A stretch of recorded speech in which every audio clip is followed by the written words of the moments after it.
Hey guys, just finished watching Marvel's Agents of S.H.I.E.L.D. Season 5, Episode 14. Wow, what an episode. Oh my god. I mean, the season is just so good. It's so great. I mean, there's so much stuff that goes on. The ending of this episode, and it's only episode 14.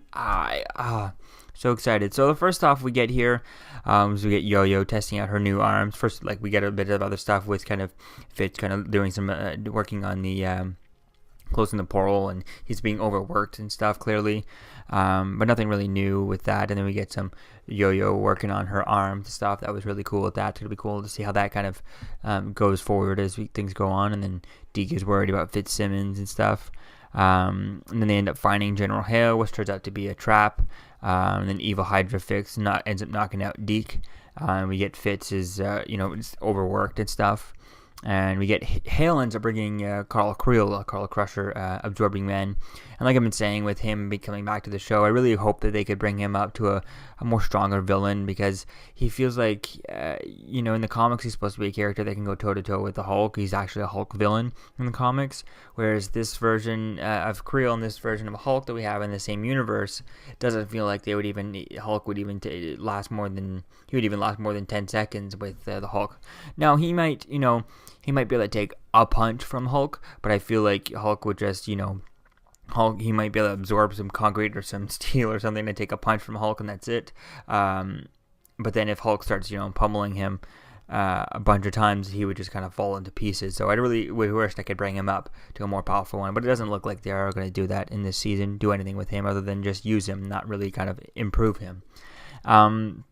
So we get that with the bomb and whole thing, and then Hydra Fist activates the robot, which ends up going after, Sky and stuff to take on the Inhumans and stuff. And then we get Coulson goes with Hale, ends up going with Hale with her at the end of the episode. And then we get Hydra Fitz is operating on Daisy. And he wants to turn her powers back on, but she doesn't want to because she is afraid that she's going to destroy the world, like the ultimate future that we had in the beginning of this season. And so that's really, it could be cool to play with all that. And then, Daisy doesn't want her powers, feared of ending the world and stuff. And then we get Yo-Yo kind of believes that, talking to Mac, how she believes that she's not going to die because she saw her future self, so did Mac see her future self, and they know that nothing else happens to her other than getting her arms cut off. But Mac just still doesn't believe that that's going to be the set future, so that's going to be cool to play with that, how things go on. Then we get Hydra Fitz.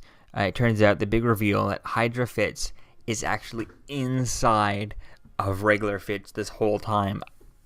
Oh my God, that was messed up when that happened.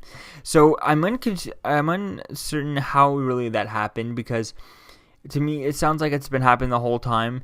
But could this have been? They said it was not part from the fear stuff, and it probably isn't. But a part of me still is kind of believing that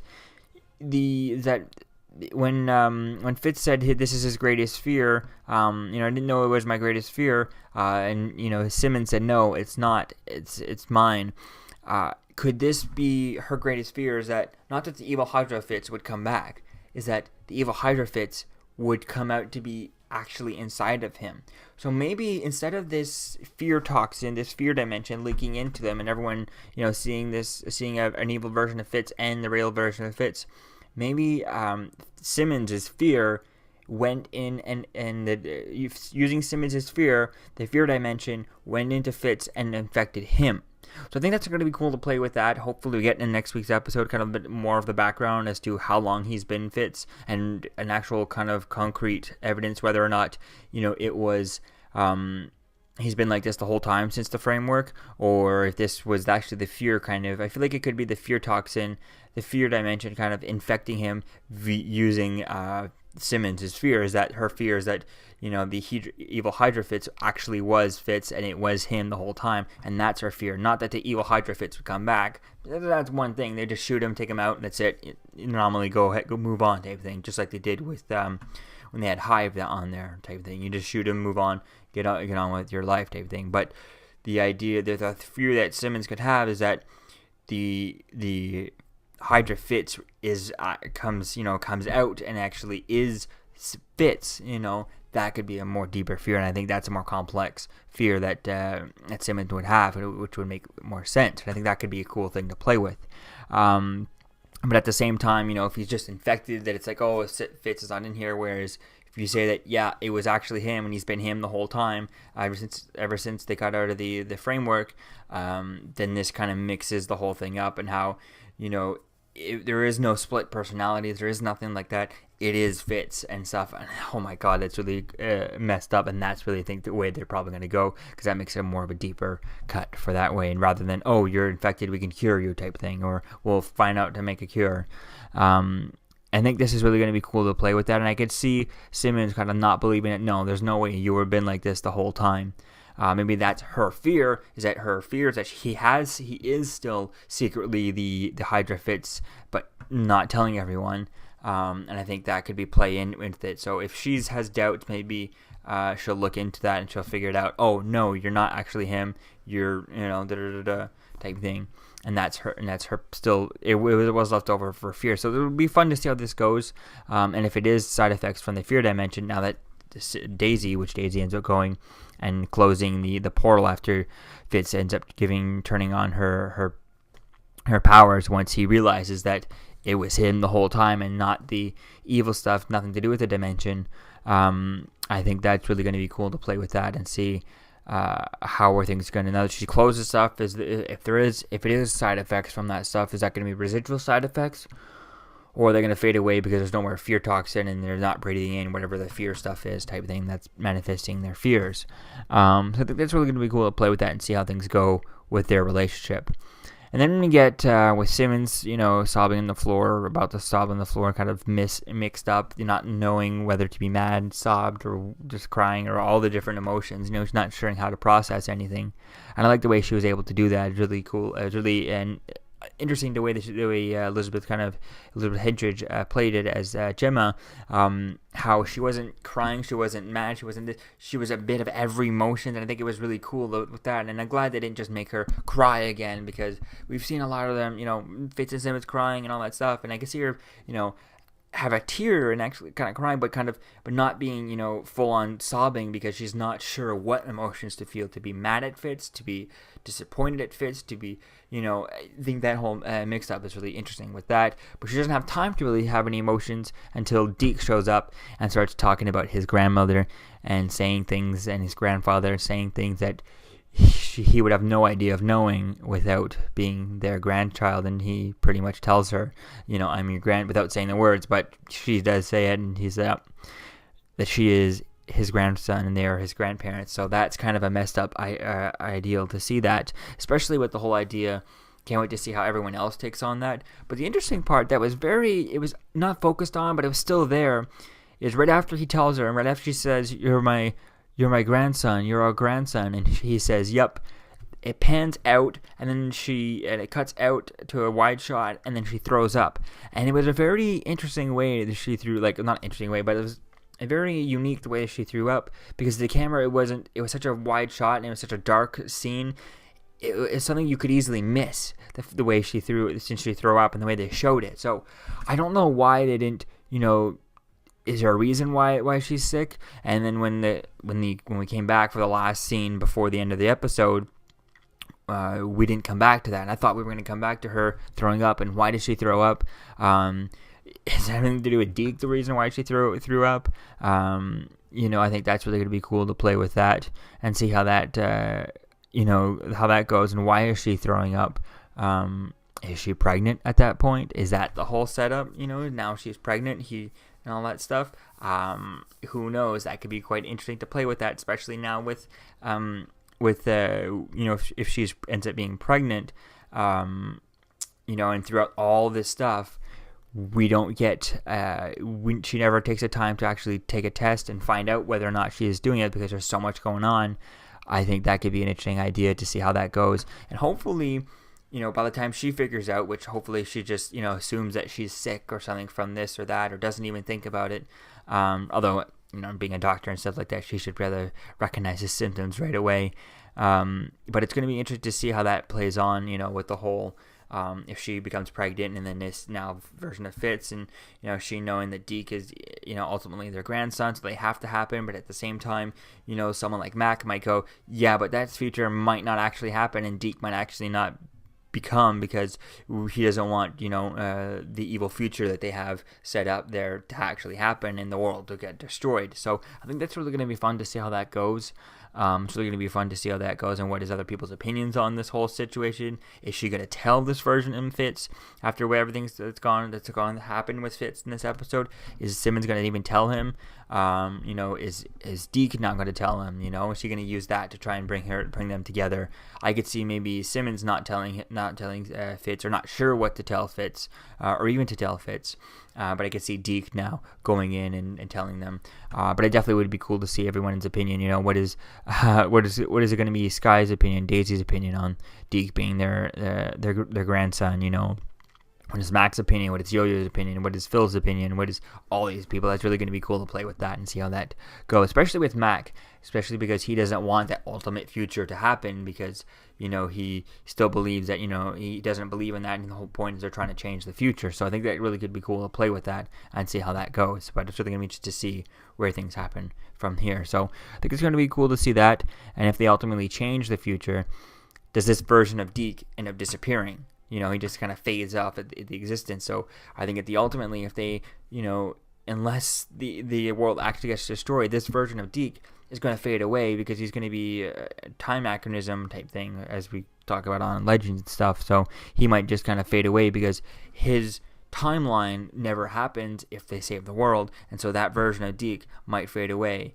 Or does he fade away, or does he turn into a different version of Deke with completely different memories, completely different, upraisings and all that stuff? One that wasn't born in space, wasn't living in space for his whole life.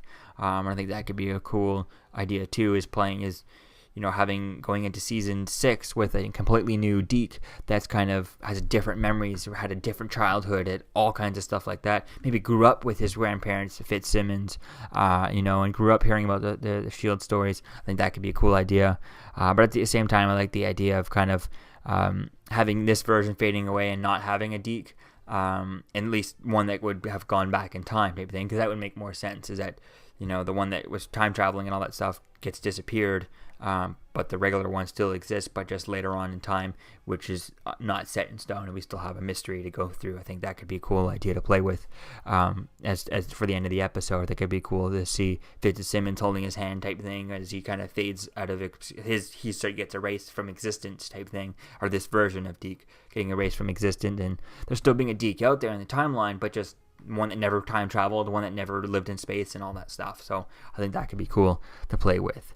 And then at the end, we get to reveal that General Hale is actually Hydra. So that'll be cool to play with that in the next episode. And there's a talk about, an alien invasion coming on, and she's been talking through this whole episode about, protecting against something. And hopefully now that the Fear Dimension is now closed, this can be something, our connection to Infinity War, since we have just over a few more days, about a month and 4 days type of thing, before we get the Avengers Infinity War on April 27th. Although since it was originally set for May 4th, that's probably when we'll get our connecting episode to the Avengers, to the Infinity War movie, or even after that. So I could see, we'll wait and see when we get a connection to it, but obviously they're not able to kind of change their timeline when the connecting episodes are going to come out via the movie. But hopefully, if they had plans for an episode that was pre the movie, we might get an episode around the 27th that was supposed to set up the movie, or supposed to be before the movie, that we'll have seen the movie first and then we'll see it type thing. Just kind of like Avengers 2, how Coulson and his team found Loki's scepter within Strucker's base type thing. So I think that was cool idea for them to set that up in the show and then have that tease for the movie. I think that was really awesome. They're able to kind of the writers of the movies don't really acknowledge the TV show, but the TV show can say, hey, well, I know you're not going to reference us, but can we just get a peek at the movie? And they get to see the movie early, and they're like, oh, perfect, that's what you're doing, so let me use that and you use that, make a connecting episode based on that type thing. So I think that could be a cool idea. Who knows? But Avengers Infinity War with all the cast members not, Tom Holland and most of the actors not even allowed to read the script, and the only person I think who has read the full script other than the directors and writers and Kevin Feige, I think it was Doctor Strange, Benedict Cumberbatch actually got a hands on a full script, read it, and then it got taken away from him. So I think who knows if they allowed the S.H.I.E.L.D. writers to read it so that they can make a connecting episode. Hopefully they let them do that. We'll see how that goes. But it would be pretty interesting to see that, or at least some sort of vaguely tied to it. It would be fun to see the S.H.I.E.L.D. guys dealing with some fraction of Infinity War. Maybe if Thanos sends, an army, because there's talk about, the Avengers going to Thanos' planet to fight him. But maybe, the Avengers are on a different planet, but Thanos opens a portal and sends an army of people to Earth, and then the S.H.I.E.L.D. guys can take on those guys. I don't know, it would be really cool to see them dealing with the same thing at a completely different end of the world type thing, or completely different end of the fight that happens all throughout the galaxy type thing. You have different fights all over the place, and the Avengers doing their own thing, fighting actual Thanos, and you can have S.H.I.E.L.D. guys fighting, Kree, some of the armies of Thanos type thing. I think that could be quite fun to see that. So all in all, I'm excited to see where things go with this, and hopefully that next week's episode thing could be connecting to Thanos, because that would be pretty awesome if it did. And it would be quite awesome, especially if they're starting now so early. If you think about how they had planned it for whatever their connecting episode for around May rather than April 27th type thing. So I think it's really, if they're starting now, it's really great that they have, a whole arc rather than just a couple of episodes connecting to it type thing. I think that's really going to be fun for this. So all in all, I'm excited, and I can't wait to see where things go. And I really love this episode. I'm going to give this episode a 9.5 for S.H.I.E.L.D. So let me know what you think, guys, about this in the comments below, and I'll see you guys in the next video. Peace out. I'm Captain America, here to talk to you about one of the most valuable traits a soldier or student can have. Subscribing. Sometimes subscribing is the key to victory. Sometimes it leads to very little, and it seems like it's not worth it. And you wonder why you waited so long for something so disappointing. How many more of these?